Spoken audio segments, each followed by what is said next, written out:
Fala galera, começando mais um Take 23, eu sou Samuel Vitor e eu tô aqui hoje pra falar sobre os principais easter eggs e referências de Vingadores Ultimato, ou seja, se você não assistiu esse filme ainda, esse vídeo é repleto de spoilers, ele tem muitos spoilers mesmo, a gente vai falar das principais partes do filme. Então, eu tenho um vídeo aqui que já saiu no canal que ele é mais recomendado pra quem não viu esse filme ainda, ou seja, se você não viu o filme, vai ver esse outro vídeo aqui que eu falo sem spoilers e tal.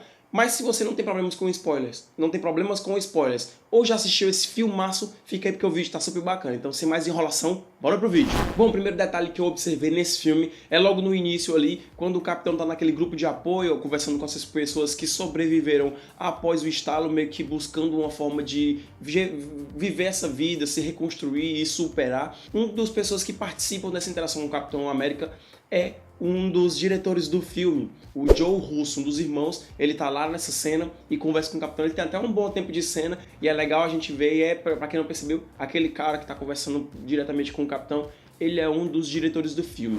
Agora nós vamos para o novo corte de cabelo da Capitã Marvel. Não é apenas aquele que tá com o cabelo maior, quando a gente viu no final do filme dela. Aqui ela tá com o que se referencia ainda mais aos quadrinhos, que é quando ela tá com o cabelo super curto, aquele topete quase um moicano, mas bem curtinho. Pois é, esse corte está no filme. Em determinado momento ela aparece com ele lá, enquanto ela tá viajando, ajudando outros povos durante o universo. E aí uma outra coisa que a gente faz ligação entre Capitã Marvel aqui é do relacionamento que ela teve com o James Rhodes nos quadrinhos em Guerra Civil 2, e então a gente tem uma pequena referência a isso no filme. Não que eles tenham um relacionamento no filme, não tô falando isso, mas é uma ligaçãozinha que eles fizeram entre os dois para lembrar do que aconteceu nos quadrinhos em Guerra Civil 2. Então, quando eles terminam a ligação lá no grupo de heróis, ela se despede especificamente do Rhodes e dá uma boa sorte ali diferente, um negocinho legal para quem acompanha os quadrinhos e faz essa ligaçãozinha, essa referência. Ainda no início do filme nós temos uma pequena referência, ligação indireta, eles não falam diretamente disso, mas a gente pode supor que seja. É uma ligação ao Namor, um dos personagens iniciais dos Vingadores, lá nas primeiras histórias dos Vingadores, esse cara que é tipo o Aquaman da Marvel.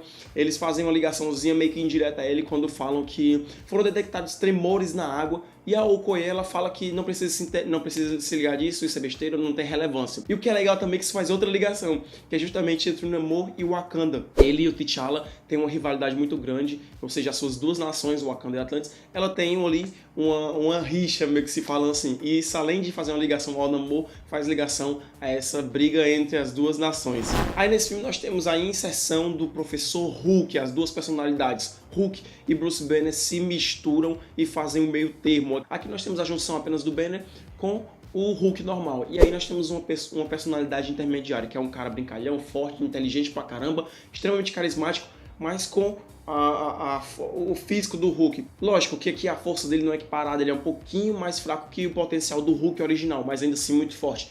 E mescla com a inteligência do Banner, que está presente nessa personalidade. Então ficou muito legal, muito bem feito, tá super bem feito, a questão de CGI tá muito massa. E aí uma das ligações que esse filme tem com os filmes anteriores do universo Marvel no cinema é a cena do elevador daquele Capitão América Soldado Invernal lá do segundo filme do Capitão América, a cena que ele entra no elevador e todos os agentes da Hydra estão lá, então ele pergunta se alguém ainda quer sair antes de começarmos, e tem aquela luta maravilhosa dentro do elevador. Pois é, aquilo se repete, eles voltam para a Batalha de 2012, lá não é no Soldado Invernal, na época do Soldado Invernal, a Hydra toma posse do cetro do Loki, o Capitão tem que ir lá recuperar esse cetro para que eles possam dar continuidade ao plano deles de derrotar o Thanos em Vingadores Ultimato.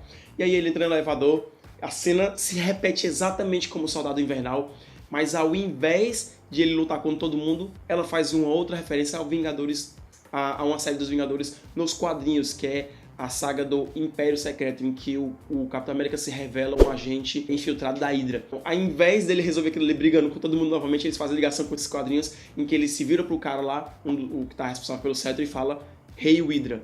E aí ele mostra como ele se faz por um agente da Hydra infiltrado, e aí pega o cetro e pode sair tranquilamente sem precisar fazer. É meio que uma quebra de clima, porque todo mundo achava que ele ia brigar novamente, mesma cena lá, e aí ele faz a sacada que ficou genial.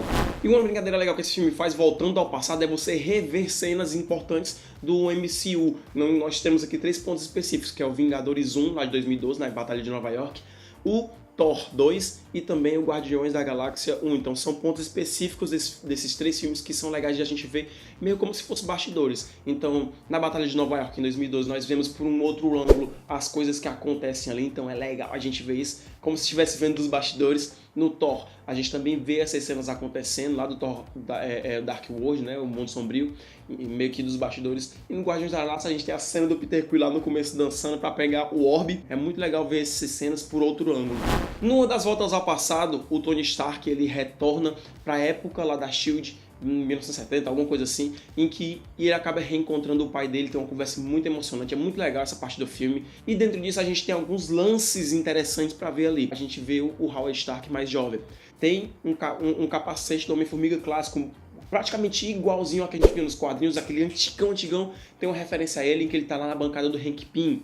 Outra coisa, a gente vê o Hank Pym mais jovem também nessa cena.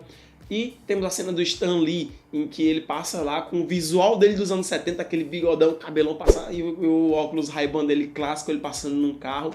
É muito bacana essa participação dele. Eu esperava um pouquinho mais de homenagem, mas tá de bom tamanho. Eles mantiveram a tradição dessa cena do cameo do Stan Lee. Aí uma outra coisa que a gente ainda tem nessa parte de visitação ao passado é quando o Tony Stark vai se despedir do pai dele, né? Ele foi dar até um abraço lá no cara, o cara não entende muito bem o que foi aquilo ali, o Howard Stark. E aí quem tá esperando o Howard lá no carro é ninguém mais, ninguém menos que o Jarvis. O mesmo ator que fez o Jarvis lá na série da Agente Carter, mas é muito bacana ver o Jarvis pessoalmente para quem não assistiu a série da Agente Carter. E aí, na minha opinião, a cena mais incrível do filme, antes da batalha principal, foi o quê? O Capitão América empunhando o Mjolnir. Eles estão levando um pau lá do Thanos, o Thor tá quase morrendo para ele vai enfiar o machado no peito do Thor. E aí vem o Mjolnir e ataca o Thanos. Quando ele retorna, a gente vê quem tá segurando ele, e é o Capitão. E nessa cena, todo mundo levantou da cadeira. Foi incrível ver aquilo ali nos cinemas. É uma coisa que a gente já tinha uma referenciazinha lá em Era de Ultron, em que ele quase mexeu ali, quase tirou o Mjolnir da mesa. Nessa agora ele consegue empunhar. Luta com o Thanos com esse Mjolnir, ele bate no cara, solta raios, caralho, e o Thor vira pra ele e fala que eu sabia. E então mostra o Capitão era digno de segurar esse Mjolnir, e essa cena é incrível. E aí tem uma ligação com a cena do Vingadores, não, do Soldado Invernal também, tem muita referência ao Soldado Invernal, esse filme por sinal, em que naquela cena que o Sam tá correndo ao redor do lago, e o Capitão passa por ele e fala na sua esquerda, on your left, on your left. Toda vida que ele ultrapassa o Falcão, ele fala isso. Ele chama o Capitão, pergunta se ele está ouvindo, aí o Capitão surpreso fala com ele e tal, aí o Falcão fala, na sua esquerda. E aí quando ele se vira, tá todo mundo do estalo retornando.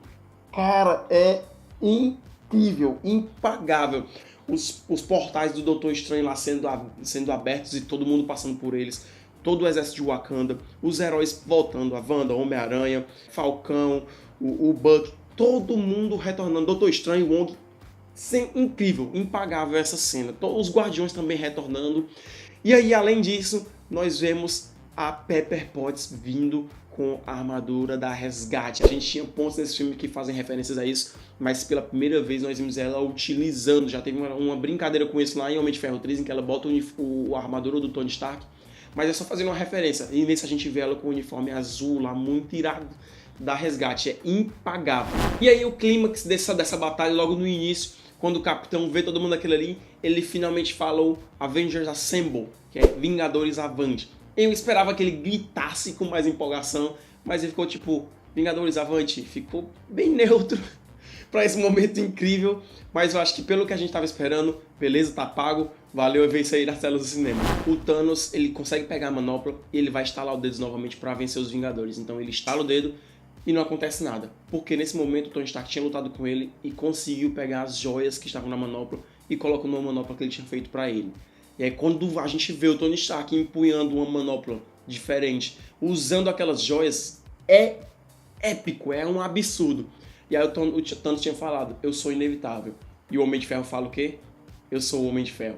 Que nem ele fez no primeiro filme dele no final. Ou seja, o MCU começou com eu sou o Homem de Ferro e terminou daquele jeito. Incrível, épico, absurdo. E nessa hora todo mundo foi à loucura mais uma vez. E aí ele estala os dedos e acaba com o Thanos se sacrificando para poder salvar todo o universo e todo o resto da galera que tava ali. E aí após esse sacrifício do Tony Stark nós temos o funeral dele, onde tem os Guardiões, tem o pessoal de Wakanda, tem os Vingadores originais, tem o pessoal de outros filmes, tem a família Pym, tem muita gente. E uma pessoa que estava lá e que chamou a atenção porque pouca gente reconheceu era aquele meninozinho lá do Homem de Ferro 3 que tinha uma ligaçãozinha com o Tony Stark, aquele pivetezinho e tal. Ele tá grande, tá crescido aqui. E aí a gente vê que ele apareceu lá. Não sei se isso pode ser um gancho para ele tomar ele se tornar o Homem de Ferro aí daqui para frente. Não sei se o Tony Stark ainda mantinha contato com ele mesmo após aquele filme. Não fizeram mais ligações para ele após o Homem de Ferro 3, mas é legal ver que ele ainda faz parte desse MCU. Após o velório, o funeral do Tony Stark, nós temos uma conversa entre a Morgan, a filha dele, a pequenininha, muito incrível aquela pivetezinha, com o Happy. E aí é um do diálogo que lembra do Homem de Ferro 1 também. Quando o Tony Stark ele sai da caverna lá e ele reencontra o Happy, o Tony Stark fala, eu quero cheeseburger. E aí ele vai e compra e depois ele vai pra coletivo de imprensa. E é legal porque essa cena se repetiu agora com a filha do Tony Stark, em que o Happy pergunta, você tá com fome? E ela, tô. E aí o Happy pergunta pra ela, o que é que você quer? E ela diz, cheeseburger, fazendo referência à ligação à cena do primeiro Homem de Ferro que iniciou a trajetória do Tony Stark e toda essa história do MCU ao longo de 11 anos de cinema. E para fechar o filme com a chave de ouro, nós temos a finalização da história do Capitão América, em que ele volta para devolver as joias do infinito para os seus devidos locais e não prejudicar a história daqueles outros universos, daquelas linhas paralelas. E aí ele não retorna para os tempos atuais, ele fica para viver o passado que ele não viveu com a Peggy, que seria o futuro dele. E aí ele aparece lá nesse ponto onde os Vingadores estão agora, passando essa trajetória toda que ele viveu no passado com a Peggy. Ele aparece velhinho, de aliança, casado, tal, viveu a história que ele não viveu antes, recuperou todo aquele tempo perdido.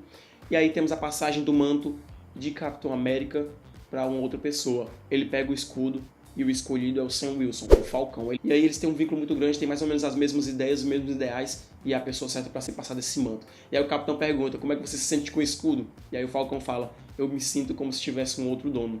É muito massa para poder fechar essa história. Cara, só momentos épicos desse filme.